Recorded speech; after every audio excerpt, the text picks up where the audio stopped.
पूर्वीज nature form ह्या माझ्या चॅनलमध्ये तुम्हा सर्वांचे खूप खूप खूप मनापासून स्वागत। मित्रांनो, आज आपण बघणार आहोत ब्रह्मा या कोंबड्याच्या जातीबद्दल। ब्रह्मा ही एक अमेरिकन जात आहे।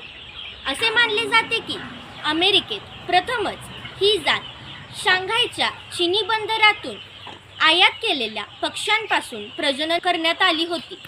अंड्याचा रंग तपकिरी असतो आणि ह्या जातीच्या कोंबड्याचे वजन 5.5 किलो असते व कोंबडीचे वजन 4.5 किलो असते। ही जात तुम्हाला सानसावलीमध्ये नक्कीच बघायला भेटेल। तर मग वाट कसली बघताय, आजच सानसावलीला भेट द्या। आणि हो, अजूनही तुम्ही माझ्या चॅनलला सबस्क्राईब केले नसल्यास आत्ताच सबस्क्राईब करा। धन्यवाद।